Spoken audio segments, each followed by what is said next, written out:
Good afternoon, everybody. My name is Anastasia, and it's a privilege to be able to speak with you guys today. And what I'd like to talk to you guys about are core values. Now, I know by now you guys are all familiar with the kCura core values, and you know them all by heart. But what I want to touch on more today is how these core values can not only help you here at work, but also in your life. But before we begin, just a few quick notes. First off, this is my first time doing a presentation like this, and this is a big crowd for me, so you can all just lower your expectations right now as far as how it's going to go. If you hear any stuttering, any stammering, just ignore it. Look the other way, pretend it didn't happen. I think we'll all be a lot better off. The second thing is, as you might have noticed already, I tend to move my hands and arms a lot when I talk. I happen to be Italian. As Italians, we're very demonstrative with our arm movements, so I'm just asking you to watch out for flying arms, especially you guys in the front row. Just look for caution. And the last is, some of the best advice I've ever been given as far as giving a presentation is that nobody likes a lecture, but everybody likes a good story. So as much as possible, I'm going to try to tie in some stories to the material I talk about today. A few quick words on who I am. As George mentioned, I just published a book called Finding Your Way to Happy. It's a book of 25 life lessons that touches on everything from careers and relationships to health and life in general. I'm also a former miserable investment banker and quarter-life crisis survivor, as I'm going to touch on later on in the presentation. And as a result of those experiences, I now consider myself a student of life and what makes people happy. And last but not least, as George mentioned, we are related through marriage as cousins. And when this idea first came up for me to come and speak to you guys, I could tell that George might have been a little bit hesitant, so I had to rely on other factors to get him to agree to let me do this. So I had to put the chokehold on him until he agreed to say yes. But George, being the nice guy that he is, did agree, and we were able to come to a deal eventually, as you can see here. So with that out of the way, let's talk about core values. Now, one thing you'll notice is this list of most, but not all of the core values, just because we're a little constrained by time. But one thing I want to point out is that as you see each core value listed here, there's also a sub-bullet that relates to a certain aspect of life that I think the core value listed speaks to very well. So for example, in order to enjoy and be great at your job, that speaks very well to passion. You need passion to enjoy and be great at your job. Same thing with meaning. If you're going to be an excellent communicator, you need to have meaning in your work, and so on and so forth down the line, as we'll get through. So first, let's talk about passion and why that's important to enjoy and be great at your job. So the thing with passion is, it becomes a little bit cliche at this point. Everybody says you got to live your passion, you got to find your passion. But how do you define it, and how do you know if you have a passion for something? Well, the best definition I've ever heard as far as passion is the mind can't stop thinking about that which it loves. So think about that for a second, and think about that in terms of your relationships. If you're passionate about somebody, you're going to be thinking about them all the time. Doesn't matter if you're together, whether you're off food shopping, you're at work, your mind can't stop thinking about that person. If not, maybe not so passionate. Same thing with work. If you're passionate about the work you do, whether you're commuting to or from work, you're probably thinking about creative ways you could do your work better. You're probably noodling over a problem you have with work, or you're out to dinner on a weekend. That's because you're passionate about it. It's the same thing with hobbies and interests. Okay, I happen to be a lifelong, suffering Cincinnati Bengals fan. It doesn't matter if they're terrible, which they usually are. I can't stop thinking about them. Even if it's the off season, I'm thinking, well, what's their schedule look like? Are they going to make the playoffs? I can't help it because I'm so passionate about it. My mind can't shut up and stop thinking about the Bengals. I'm sure there's a lot of Cubs fans in here who can relate to the same thing. Okay? Now, why is it important? Why is it important to have this passion? Why do we need it? Well, it's important because if you don't have passion, you can be good, but you're never going to be great. Okay? You could come to work, you could work really hard, you can make a lot of money, maybe earn some promotions, but you're never going to feel 100% fulfilled. Okay? You also can never fake or replace passion. So let's just say you come to work one day, and on the way in, you stop off at Starbucks, you pick yourself up a nice venti latte, and you sit down at your desk, you drink it down, and you're all excited, and you're like, you know what? I am passionate about this work. It's just the coffee talking. Okay, the coffee cannot replace passion. Either if you plan a lot of cool vacations or you map out a comfortable retirement, those things are nice, but they're never going to replace what a passion can do for you. A passion is what makes you great. Lastly, is it's relevant to all aspects of work. So the first thing that comes to mind is, let's just say you're in sales or you're in customer service. If you don't have passion, you're not going to be able to do your job as effectively. That other person you're speaking with, the client, is going to know, because you can't fake that.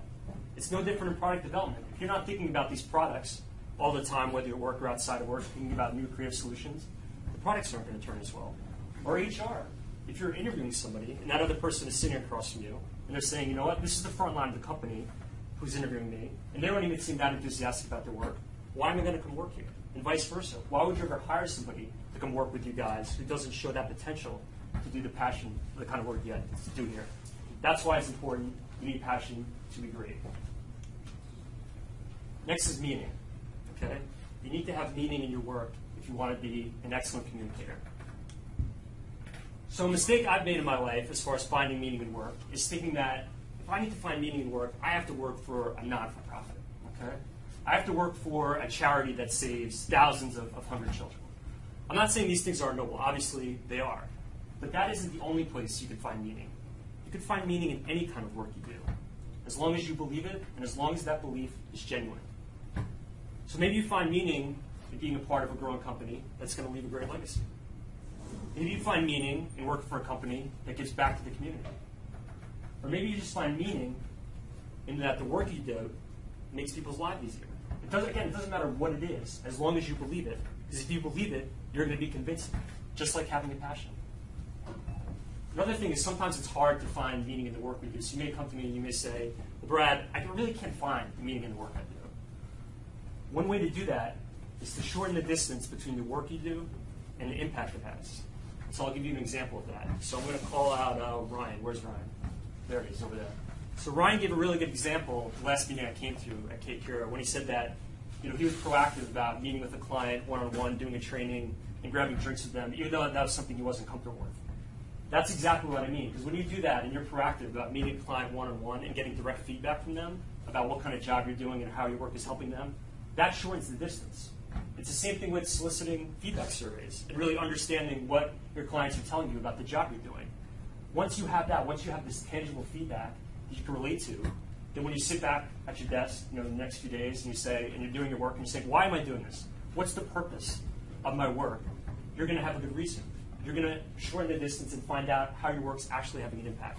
So the more you can do to be proactive about shortening the distance between your work and the impact it's having, the better and the easier it's going to be to find meaning, and the easier it's going to be an excellent communicator.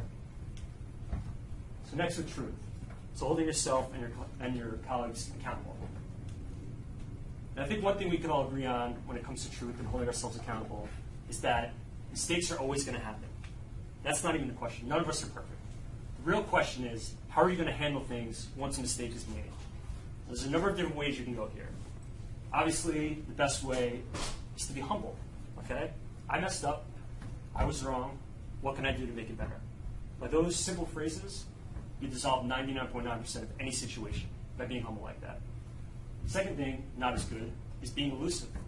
Maybe you played dumb. Maybe you say, I don't know what happened. Pretend like it didn't happen, just ignore it. Not as good. Lastly, probably worst, is being defensive. What are you talking about? I didn't do that. Rah! You get all angry. That's probably the worst thing you can do. When you get angry and defensive when you've done something wrong or made a mistake, that makes an insignificant situation significant. Because when you're humble, it diffuses everything right away. And the reason this is important is because people are so much better at digesting bad news up front. When you tell somebody bad news, or you give them, or you're honest about a mistake that you made, people want to be forgiving. And again, it doesn't make an insignificant more significant than it has to be. And it's the exact opposite when you wait. When you wait, trust tends to be broken, and it's harder to get back. And it makes the situation more significant. Now, there's actually a really good real-world example of this that happened a number of years ago. And I think a lot of you guys relate to this with the steroid scandal that happened in Major League Baseball. So it was very fascinating to me with the way two different pitchers on the same team handled it. So one of the pitchers was Andy Pettit. And when the news first broke that he had done steroids or human growth hormone, whatever it was, a group of reporters went to him and they asked him and they said, did you do this? Did you take these steroids? He didn't deny it at all. He said, yes, I did. Went so far as to hold a press conference one of the next days. Took any kind of question anybody had, was very humble, was very contrite about what he did. Now, flash forward to today, it's not even an issue. Barely anybody associates him with steroids anymore because he was so humble up front that it became a non-issue. Now, you contrast that with another pitcher, Roger Clemens. Okay, what did he do when it first came out? Deny, get angry, wasn't humble at all. Now that's all you'll associate with him with. Okay, that's going to be his legacy, that he did steroids. Because he won't admit it, because he won't be humble, because he has to be defensive. He turned what would have been an insignificant situation if he just came out and said, you know what, I did it, I was wrong. I'm sorry, people would have forgiven him, and it would never turn into what it is now. Okay, that's the difference, and that's why it's important. Whenever we make a mistake, which again are inevitable, none of us are perfect, all you have to say is, I'm sorry, I was wrong, what can I do to make up for it? Dissolves every situation. Now, growth. Be humble and stay hungry. Now, why is that important? It's important because complacency is not the answer. It's easy to be fooled into thinking that once you reach a certain level in life, whether professionally or personally, that we've made it, that we've arrived, that we have no further work to do. It's not the case. I've reached a lot of false plateaus in my own life to know that that's not the case. Where happiness comes from is growth, and that's a continuous process. Where happiness comes from is earning something when there's a risk of failure. Where happiness comes from is when we go through periods of being uncomfortable and we overcome that to improve ourselves. That's where happiness comes from. Not only that, but by improving yourself and pushing yourself to grow, it could lead to things you didn't even know were possible. I'll give you an example of that from my own life. So when I was getting burnt out from doing the investment banking work I was doing, I was going through a quarter-life crisis. I said, you know what, I need to get away for a while. And part of me wanted to just sit on a beach and maybe de-stress for a couple of months and recover. But there was another part of me that wanted to take advantage of that time and improve myself. So I did something I've always wanted to do, which is learn a foreign language. So I moved out to Argentina, and I forced myself to learn Spanish. And at the time, it was a big pain in the ass, okay? I'm terrible at learning a new language, I'm very left brain. I didn't want to get up early to take these classes. It was hard, and I had no idea at the time what that was going to lead to. But flash forward 2 years later, I get a job offer to go work in Peru as an expatriate for a year. It was one of the best years of my life. That was only possible because I took that time when I did to improve myself, even though it was very uncomfortable. Once that year ended, I really wanted to move back to Chicago to pursue the woman I'm now married to. Okay? There was a company that was looking for somebody in business development, based in Chicago, but to pursue sales in Latin America. I'm your guy. The only reason that was even possible, again, to happen is because I had taken the time to improve myself. So again, my point is, you never know what this growth is going to lead to, but it's only possible if you put yourself in those situations. It doesn't happen by being complacent. So last time when I was here at this meeting, someone mentioned how Jared is here, how he wanted to get exposure to all these different areas of kCura. That's exactly what I mean. Maybe there's another area that he gets exposure to that says, you know what, I'm actually more passionate about this, or this is something that I want to be more successful at. Again, you'll never know unless you put yourself in those situations. So it's so important to always be asking yourself at any given point in life, is what I'm doing right now have the potential to take me to a new level? And you'll know the answer is yes, because you'll feel excited, because change and growth is exciting, but you'll also feel challenged, and you'll feel uncomfortable. And again, that feeling of uncomfortableness is okay. That's good. That's what leads to happiness, not complacency. So last is thanks. So embracing the talents of your colleagues and your clients. When I think of giving thanks, I always try to keep these three things in mind. First is to make it specific. So when you're telling somebody thank you for something, you say, hey buddy, good job on that. That's good, it's just not great. Specific means telling somebody, listen, I think you did a great job on this project because of X, Y, Z. When someone gives me feedback on my book and they say, I read the book, yeah, it was good. It's not so great. When someone says, I read your book and it helped me do this, this, or that, or this is what helped me, that's great. That feels so much better. Same thing with making it personal. You could send an email, you could send a text. It's good. It's definitely better than nothing. But what's great is leaving a handwritten note. What's great is taking somebody out to lunch and telling them why you're thanking them. What's great is pulling somebody aside, looking them in the eye, and saying, thank you for X, Y, Z. That's personal, and that's great. And lastly, random. So I like to use the example of, if you were to send your mom flowers on Mother's Day, or your girlfriend flowers on Valentine's Day, that's good, but to a certain degree it's expected. People expect the flowers on that day. If you send it to them on a random day, let's just say you attach a little handwritten note that says, I just want to thank you for being the kind of person that you are, it's going to have so much of a greater effect than if you sent it on a day than when it's expected. So always keep it specific, make it personal, and make it random. Now the shout-outs you guys do at the end of every meeting, where you thank somebody, that's so last time. Awesome idea. That's exactly what I mean. It gives you guys an opportunity to call somebody out and thank them. It's perfect. Now I know sometimes it may be a little bit awkward. We have to stand up in front of everybody and thank somebody. It might be a little uncomfortable. But never let a thank you go to waste. If you're feeling like thanking somebody, definitely take advantage of that. And the reason why is because you never know what kind of impact a thank you is going to have on somebody. I'll give you an example of that from my own life. So when I first started work out of college, I was very insecure about the work I was doing. I didn't know if I was going to get fired or if I should quit. You have to wait a year basically to get a year in review, so you have no feedback whatsoever. And a few months in, I got pulled in on the project, had to work really hard. And by the end of that project, still had no idea how I was doing. So was no closer to figuring out if they liked me or not. A couple days after that, I returned to my desk. There's a short, handwritten note left by my direct boss. It says something along the lines of, "Listen, Brad, I think you did a great job on that project. Really want to work with you going forward. Keep up the good work." Probably took this guy 2 minutes to write that handwritten note. That note was responsible for turning around all my confidence at work. That small, simple note that probably took him a minute or two to write turned around my whole career. So think about all that. This is a guy that I'm still friends with today that I told him what an impact his thank yous had. So now it took him very little work to do. Now he feels good about it, and it had such an impact on me. So think about that the next time you give thanks to somebody. And that's such a reason why to never let one go to waste. Because it's going to make you feel good, and the impact you can have on somebody could be huge. So lastly, just a few parting words. Is all these core values I've talked to you guys about today, and the ones at kCura, these aren't something that's going to happen overnight, okay? There's a reason why they're hard to integrate into your life. Because it's very easy, everybody to be able to change, no problem. And there's a reason why they're difficult. But you should always look for those real-world situations where you can implement these kind of things. So again, the shout-outs are a perfect example. That's a real-world situation where you can practice and implement giving thanks.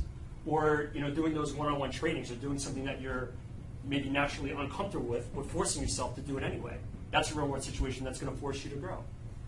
So the more you can do that, the more persistence you have and patience with doing that, the easier it's going to be to implement these kind of things and integrate them into your character. And last but not least, just a reminder to always keep in mind that happiness is the ultimate currency. And what I mean by that is, if you're happy in the work you do now, if you're passionate about it, if you could find meaning in it, then you have it made.